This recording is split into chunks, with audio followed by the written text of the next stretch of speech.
암기하고 풀어도 돼. 저기 윤태 대각선 앞자리 앉으면 돼.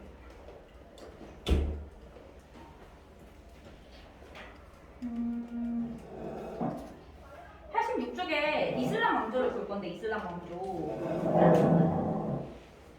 얘들아 이슬람 왕조 1학기 때 했던 거 기억나니? 1학기 때 이슬람 왕조를 어디를 배웠었냐면 무함마드가 이슬람기를 창시해서 정통 칼리프 시대, 정통 칼리프 다음에 뭐 우마이야 왕조, 아바스 왕조 이런 애들 배웠었어. 그냥 그런 이름을 들어갔다는 것만 기억하시면 되고요. 그 이후의 상황인데 일단은 거기에 셀주크 튀르크를 한번 보도록 할게요. 셀주크 튀르크.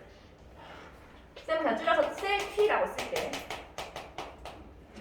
셀주크 튀르크가 건국됐을 때는 아바스 왕조가 있었던 당시였거든요. 아바스 왕조. 우리 아바스 왕조 자체는 1학기 시험범위야.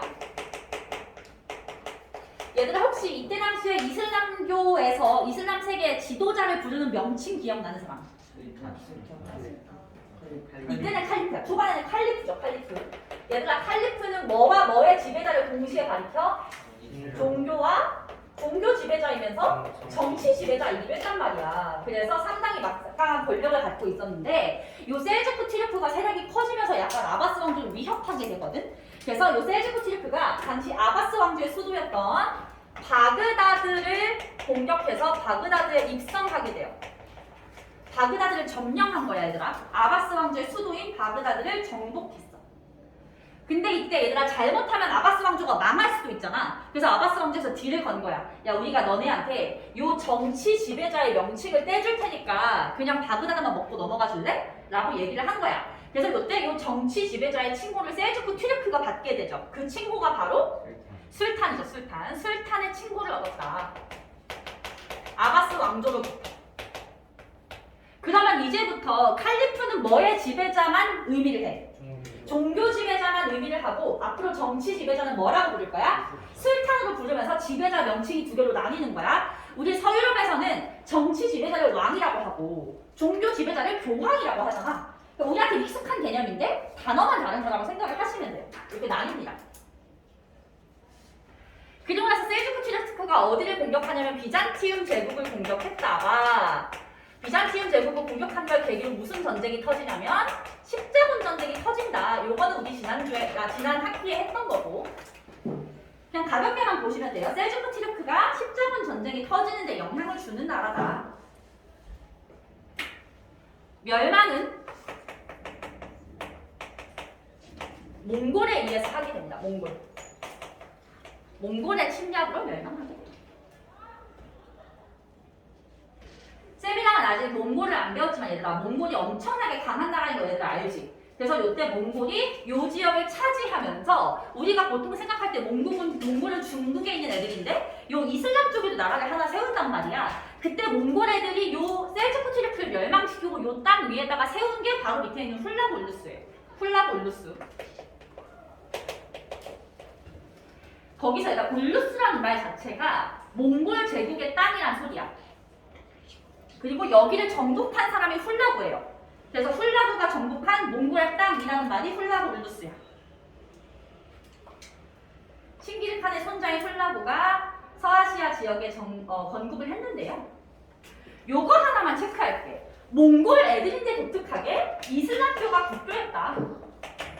요거 하나만 체크하시고 몽골의 힘이 약해지면서 자연스럽게 멸망합니다. 얘는 요것만 체크하시면 돼요. 몽골 애가 세운 거다. 그리고 이슬람교가 국교였다. 그 몽골 제국이랑 다른 거예요? 몽골 제국의 일부분이야. 그러고서 얘들아 요 지역에 세워지는 가장 강력한 이슬람 왕조가 바로 오스만 제국인데요. 오스만 제국이랑 공존하면서 그 주변부에 있었던 나라가 거기 밑에 있는 티무르 왕조랑 사파비 왕조예요. 얘네 둘은 조금 중요하게 볼 거야. 티무르랑 사파비는 누구랑 공존했다? 오스만 제국이랑 공존했다.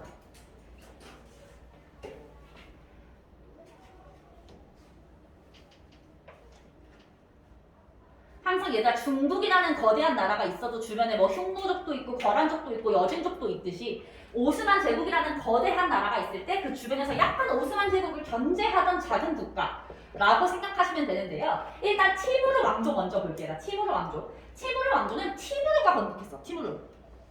쉽지? 근데 이 티무르가 누구냐면 자기 스스로가 칭기즈칸의 후손이라는 거야. 칭기즈칸의 후손. 칭기즈칸은 어느 민족의 우두머리? 몽골의 우두머리. 지금 몽골이 멸망한 상태였거든. 근데 내가 여기서 새롭게 몽골 제국을 일으키겠다 라면서 티무르 왕조를 세운 거야. 그래서 티무르가 몽골 제국의 부흥을 내걸었다.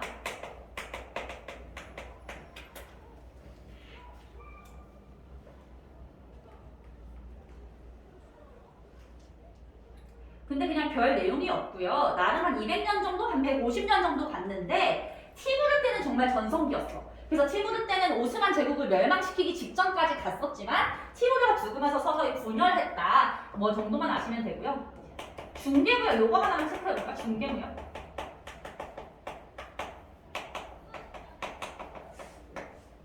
근데 쌤이 1학기 때도 말한 적 있지만 여기 오늘 나랑 1학기 때 안 했던 친구들도 있으니까 요 서아시아 지역은 유럽과 서아시아와 이렇게 아시아 사이에 있다 보니까 여러분 중국이나 인도 사이에 있다 보니까 항상 중개무역을 해.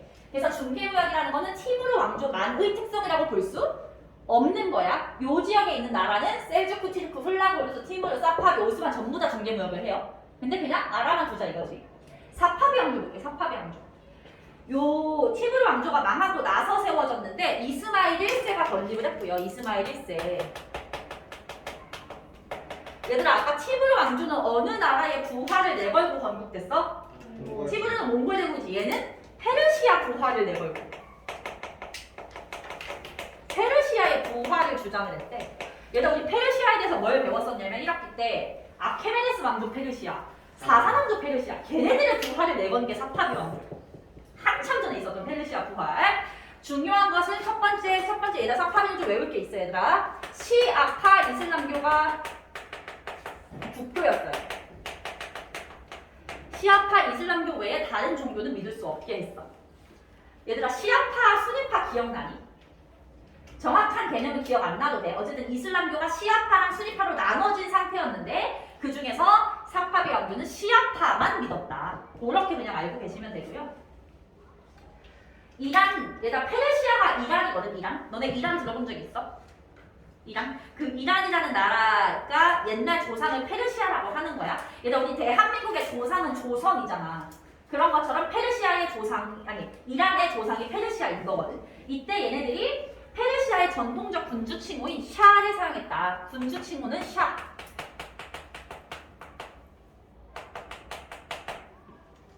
그러니까 얘들아 원래 이슬람 세계에서 군주를 두 글자로 뭐라고 불러?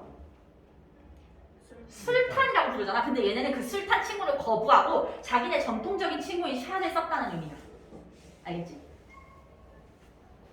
전성기는 아바스 1세 때인데요. 전성기 아바스 1세. 요때 수도를 어디로 옮기냐면 이스파한으로 옮겨요.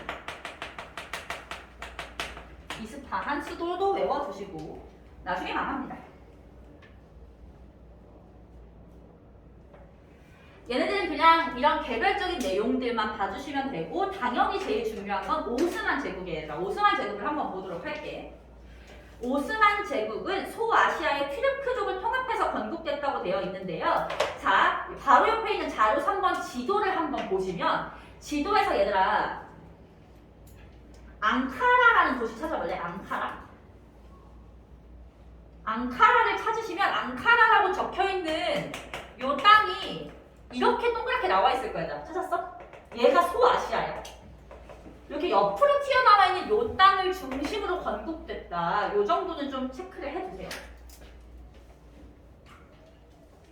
여기가 오늘날의 터키가 있는 터키, 오늘날의 터키입니다. 얘들아 튀르크족을 통합했을 때 우리 아까 튀르크라는 단어 어디서 봤지? 셀주크 튀르크에서 봤죠? 셀주크 튀르크랑 오스만 제국은 같은 민족이야. 고려가 망하고 조선이 건국되듯이 셀치가 망하고 오스만 제국이 세워진다라고 생각하시면 되고요. 우리 여기서는 황제 이름을 좀 볼 건데요. 두 명만 체크할게. 맨 첫 번째 줄에 메흐메트 2세. 메흐메트 2세.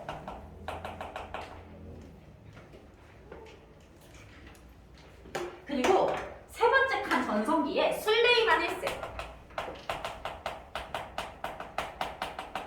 당연히 술레이만이 전성기니까 제일 중요하고 요 두 명만 좀 보도록 할게요. 황제 이름. 거기 가운데 칸에 셀립 1세 나와 있지만 걔 이름은 외우실 필요가 없어요. 자, 메흐메트 2세 보자. 메흐메트 2세 때 영토 확장하면서 어느 나라를 정복했대? 비잔티움 제국을 멸망시킵니다. 비잔티움 제국을. 얘들아, 1학년 때 배운 건데 비잔티움 제국은 원래 로마 제국이 분열됐을 때 동로마 제국이었어. 들었던 거 기억나? 동로마 제국이 비잔티움 제국으로 바뀐 거란 말이야. 요때 가서 드디어 로마가 완전히 사라지는 거야. 알겠지? 그러면서 그 지역을 메흐메트 2세가 차지하게 돼. 혹시 비잔티움 제국의 수도가 어디였는지 기억하는 사람? 콘스탄티노폴리스. 걔 이름을 뭘로 바꿔? 이스탄불로 바꾸면서 여기로 수도를 천도하죠. 비잔티움 제국의 수도였던 곳을 자기네 수도로 삼으면서 이름을 이스탄불로 바꾼다.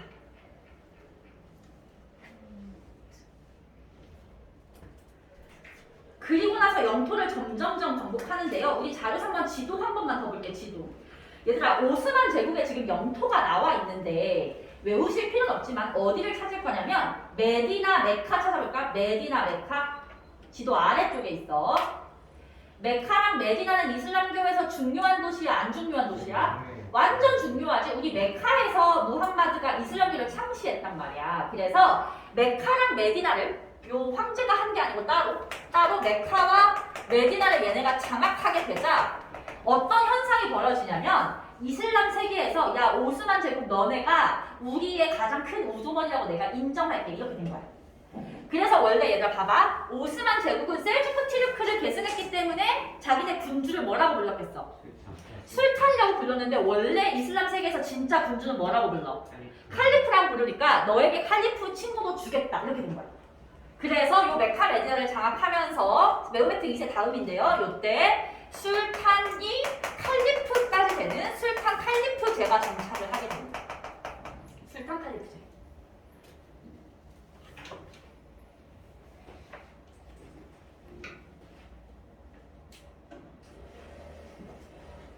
그럼 얘들아 원래 술탄은 뭐의 지배자를 부르는 표현? 정치적 지배자. 칼리프는 종교 지배자잖아. 이제는 한 사람이 또 정치 종교자면서 종교 지배자가 되는 거지. 근데 명칭이 술탄 칼리프로 길어진 거야.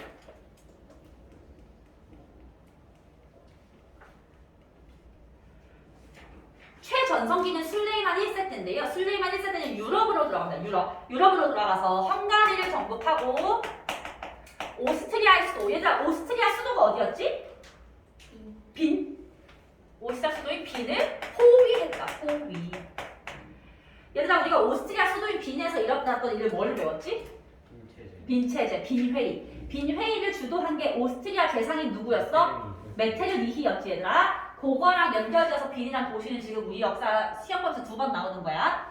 빈을 포위할 정도가 됐고 얘들아 오스트리아는 이때 되게 엄청난 강대국이거든. 강대국이 위협을 받자 유럽의 모든 나라가 연합 함대를 꾸려서 오스만을 공격하는데 그 연합 함대까지 놓친다. 연합 함대까지.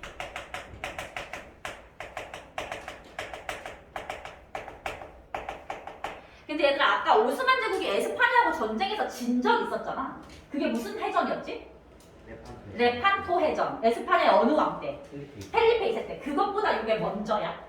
오스만이 약해질 때 그때 펠리페 2세한테 졌다고 생각하시면 돼요. 왜 언제는 유럽한테 이기고 언제는 지지라고 생각이 된다면 요때가 전성기. 그 후에 펠리페 2세한테 진다라고 생각하시면 되고. 오스트리아가 그때 강했는데 공격받아서 다른 맞아. 왜냐면 오스트리아가 지도상으로 이렇게 있잖아. 그러면 만약에 오스트리아가 먹히면 이쪽으로 가면 프랑스, 이쪽으로 가면 독일이거든. 그러니까 강대국들이 얘도 강대국이라서 문제지만 더 큰 강대국한테 위협이 될 수 있어서 이때 연합함대를 꾸린 거야. 오스만 제국 얘들아 정치는 여기서 끝이고요. 87중 1위에 통치 정책을 보도록 할 텐데 여기서 중요한 단어만 체크를 할게. 얘들아 일단 기본적으로 이슬람교는 관용적이야 비관용적이야? 관용적이야. 여기서 관용적이라는 건 다른 종교를 믿을 수 있게 허락해줘 안 해줘? 허락해줘요. 내가 원하면 크리스트교를 믿든 불교를 믿든 조로아스터를 믿든 상관이 없어. 대신 뭐만 내면 돼? 인두세 지즈야만 내면 돼. 첫 번째 주 밑줄 지즈야만 내면 종교를 인정해주고요. 자체 공동체인 밀레트 동그라미 밀레트 키워드입니다. 밀레트를 이루는 것을 허용합니다.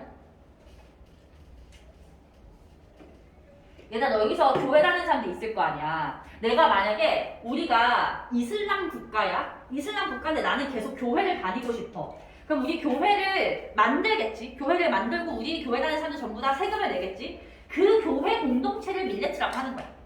그렇게 그냥 생각하시면 돼요. 키워드입니다. 인재 등용을 넘어갈게요. 인재 등용. 인재 등용을 보시면요. 예니체리 체크하시고 대부 실험의 제도 체크하세요. 그거 두 개. 예니체리 체크, 대부 실험의 제도 체크. 얘들아 대부 실험의 제도부터 설명할게. 아니다. 대부 실험의 제도 체크하지 마. 지우세요. 쌤이 생각하니까 교과서에 없었던 것 같아. 예니체리만 체크할게. 예니체리. 얘들아 예니체리가 뭐냐면 누구를 지키는 군대에 술탄을 지키는 술탄의 호위 부대입니다.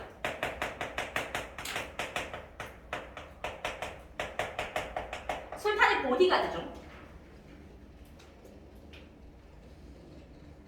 근데 얘네가 원래 뭐 하던 애들이라는 거야? 원래 크리스트교를 믿던 애들이야. 원래 비잔티움 제국 애들이야. 근데 지금 정복을 당했어. 내 나라를 잃었고 나는 크리스트교를 믿어. 근데 걔한테 가서 너 만약에 이슬람교로 개종하면 왕의 친위 부대로 써줄게 이렇게 한 거야. 일단 왕의 친위 부대면 나의 사회적 지위가 높은 걸까 낮은 걸까? 높은 거지, 그치? 엄청난 기회거든. 그래서 크리스트교를 믿는 애들한테 네가 만약에 계속 크리스트교 믿으면 상관이 없어. 내가 뭐라고 안 할 건데 만약 개종을 하면은 이런 사회적 지위를 줄게 라고 했을 때 그거 선택한 애들이 있다는 거지. 그래서 그런 제도를 사용했다는 거야. 아래에 오스만 제국의 경제는 아까 말했듯이 첫 번째 줄 체크해볼래? 동서교역로를 장악했다. 동서교역로. 오스만 제국이 동서교역로 장악한 게 유럽에 어떤 영향을 줬어? 신앙교 개척을 하는데 영향을 줬죠. 오스만 제국이 동서교역로를 장악하니까 새로운 교역로가 필요해서 대서양으로 나간 거였지. 오스만 제국의 수도는 어디야? 콘스탄티노폴리스 이스탄불이죠. 그쵸? 거기 세 번째 줄에 수도 이스탄불이 국제도시로 성장했다. 그 다음 문화는 뭐 이슬람 문화를 바탕으로 페르시아, 비잔티움, 튀르크 얘네가 정복한 지역의 문화들이 융합된다. 그건 당연한 거겠지 얘들아? 세 번째 줄에 건축이 중요한데 건축 성소피아 대성당 체크해볼래 얘들아? 성소피아 대성당 배웠던 거 기억나는 사람? 어느 나라의 성당이었지? 비잔티움 제국에 콘스탄티노폴리스에 있었던 성당이지. 그거 옛날에 유스티니아누스 대제가 만든 건데 얘들아. 원래 이 성당은 이렇게 도매 형식으로 만들어져 있었는데 이게 성소피아 성당이었어. 근데 여기를 정복하고서 메흐메트 2세 때 정복하고서 보니까 너무 잘 지은 성당이어서 요거를 이슬람 사원으로 쓰고 싶은 거야. 그래서 이슬람 사원의 상징인 뭐를 건립하냐면 첨탑을 이렇게 4개를 건립을 해요. 이렇게 그림이 좀 이상하지만 그래서 오늘날 성소피아 성당은 이렇게 첨탑이 있는 형태이지만 맨 처음 건립됐을 때 이게 없었다는 거지. 근데 나중에 시간이 지나고 나서 어떤 술탄이 너네가 안 배운 어떤 술탄이 이거를 보더니 약간 자존심 상하는 거야. 1000년도 넘게 전에 만든 걸 우리가 쓰고 있는 게 좀 자존심 상해서 내가 이것보다 더 잘 만들 수 있다는 걸 보여줄게 이렇게 한 거야. 그래서 하나로 건립한 게 아래에 있는 술탄 아흐메트 사원이고요. 술탄 아흐메트 사원. 거기 바로에 보시면 비잔티움 양식의 영향을 받았다고 했잖아. 성소피아 성당을 그대로 모방한 거야. 그래서 보시면 상당히 비슷하게 생겼어요. 여기 지금 사진은 없지만. 대신 성소피아 성당보다 더 잘 만들어야 되니까 요 돔의 개수도 더 많이 만들고 첨탑도 더 많이 만들긴 했어. 근데 기본적으로 되게 비슷하게 생겼어요. 끝입니다. 넘어갑시다. 인도. 얘들아 우리 인도는 1학기 때 뭐 배웠었냐면 마우리아 왕조, 쿠션 왕조, 구타 왕조 이렇게 배웠었어. 우리 오늘은 이 인도의 마지막 나라였던 무굴 제국을 배울 거야. 얘들아 우리는 이미 무굴 제국이 망하는 과정을 배웠지. 무굴 제국이 어느 나라한테 망했지? 영국한테 망했지. 맨 처음에 영국이랑 프랑스가 인도를 두고 싸웠던 게 무슨 전투였어? 플라시 전투였어. 거기서 영국이 이기면서 동인도 회사를 통해가지고 간접 지배를 하다가 어떤 사건이 터지면서 직접 지배를 받고 세포이의 항쟁. 세포이의 항쟁 결과 동인도 회사는 동인도 회사 어떻게 돼? 없어지지. 이제 직접 지배할 거니까. 그리고 무굴 제국 황제는 폐위되고 영국령 인도 제국이 세워지고 영국이 인도를 쉽게 통치하기 위해서 친영 단체인 뭐를 만들었어? 인도 국민회의. 근데 걔가 뭐를 계기로 반영파가 되냐면 벵골 분할령을 계기로 반영파가 되고, 그래서 걔네가 무슨 뭐 4대 강령을 내세워서 국민대회를 열어가지고 결국에는 벵골 분할령을 취소했었죠. 그 나라가 바로 무굴 제국이에요. 무굴 제국. 무굴 제국도 초반에 되게 잘 나갔었어서 잘 나갈 때의 모습을 볼 건데요. 거기 보시면 바부르 동그라미, 바부르라는 사람이 건국을 했는데, 신기한 거 하나 말해줄까? 별로 신기하지 않을 수도 있어. 바부르가 누구의 후손이냐면 티무르의 후손이야. 근데 티무르는 누구 후손이었어?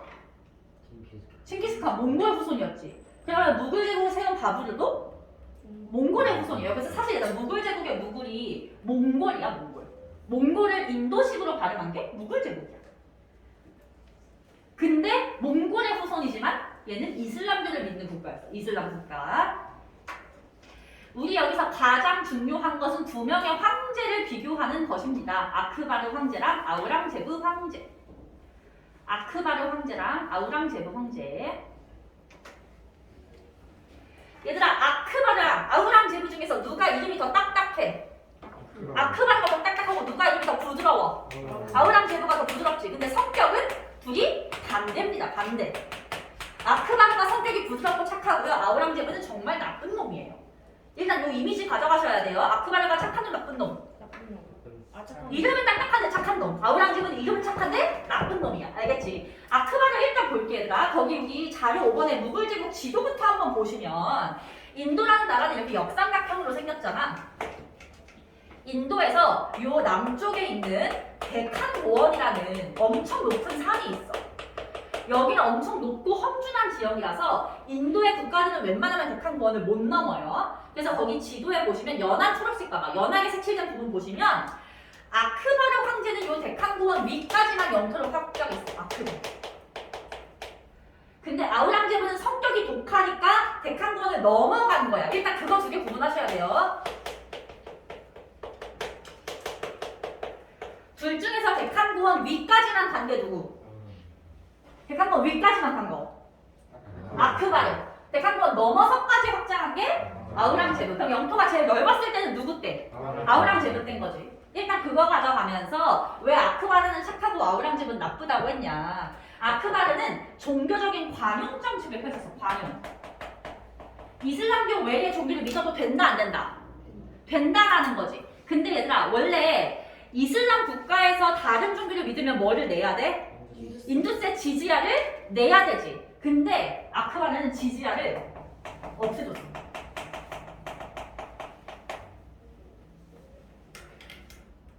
얘들아 생각해봐. 우리 남학생들한테 미안한데 얘들아 쌤이 여자니까 같은 여자로 한번 비유를 해볼게. 만약에 우리 포문화 학원에는 여학생들은 그냥 학원을 다닐 수 있고요. 남학생들은 10만 원을 더 내야 돼. 그러면 다닐 수 있어. 차별이야 차별이 아니야? 차별이지. 근데 그래도 다닐 수 있게 해줬으면 된 거 아니야? 이게 지지야를 내면 다른 종교 믿게 해준다는 것의 허점이야. 그렇지 않았어? 이슬람교 믿는 것보다 돈을 더 내야 되면 차별인 거잖아. 근데 그것까지 완벽하게 없애야 진정으로 공평한 거죠. 그걸 유일하게 했던 게 아크바르야. 알겠지? 근데 아우랑제브는 그 지지야를 부활시켰어. 부활시키고 이슬람교 외에 다른 종교, 인도에서 얘들아 불교도 많이 믿고 힌두교도 많이 믿겠죠. 이 종교를 믿는 사람들을 엄청나게 탄압하고 많이 죽였어요. 아우랑제브가. 그리고 거기 보시면 시크교라는 종교가 있지. 시크교. 요 무굴 제국에 새롭게 만들어진 종교인데 이 시크교를 믿는 사람들도 탄압을 합니다. 얘들아 너네 인도 하면 떠오르는 사람들 이미지 중에 하나가 이렇게 터번 같은 거 높게 둘러쓰고 수염 여기까지 엄청난 하얀색 수염 난 할아버지들 있지. 그게 시크교도들의 모습이거든. 시크교가 그렇게 수염을 기르고 안 자르고 기르고 머리에 터번을 쓰는데 이제 그 종교와 힌두교 둘을 상당히 많이 탄압을 했다. 요것만 보시면 되고요. 무굴 제국의 문화 바로 2번 보시면 인도 문화와 이슬람 문화가 함께 발전해서 인도 이슬람 문화라고 한다. 이건 당연한 거겠지? 인도에 이슬람교가 들어왔으니까. 건축으로는 타지마할 모르는 사람 없지? 얘들아 다들 들어는 봤지 그치? 자료 6번에 있죠 타지마할. 엄청 멋있지? 얘들아 이 타지마할은 요 아우랑제부의 아빠였던 샤자한이라는 무굴 제국의 황제가 자신의 아내가 죽고 나서 너무 슬퍼가지고 만든 무덤이면서 사원이야. 근데 거기 보시면 되게 아름답잖아 얘들아. 완벽한 좌우 대칭돼. 건물인데 완벽한 좌우 대칭. 얘들아 샤자한이 아우랑제부 아빠라 그랬지. 아우랑제부는 사람을 많이 죽인 사이코패스잖아. 지 아빠도 똑같은 사이코패스야. 그래서 얘들아 이걸 만들 때 어떻게 했는지 알아? 이 타지마할을 완벽하게 만들기 위해서 전국에서 가장 건물을 잘 짓는 전문가를 몇백 명씩 초빙을 한 거야. 그래서 뭐 예를 들면 요 지붕을 잘 짓는 사람, 창문을 잘 짓는 사람 이렇게 다 초빙을 한 거야. 그래서 요걸 만들었어. 만들고 나서 어떻게 했는지 알아? 그 몇백 명의 그 전문가들 손과 발을 자르고 눈을 멀게 했어. 그 다음 같은 마을에 살게 했어. 왜? 똑같은 거 또 만들지 못하거든. 그런 유전자 밑에서 나왔으니까 얘가 이렇게 하나를 하지. 이 유전자가 어디 갔나 모르겠어. 자, 어쨌든 간에 그렇습니다. 언어 볼게요, 언어. 언어를 보시면 공용어는 또 독특하게 페르시아어예요. 공용어는 페르시아어. 근데 일상 언어로는 우르두어를 사용했어. 우르두어. 그거 외우셔야 돼요. 우르두어. 일상 언어.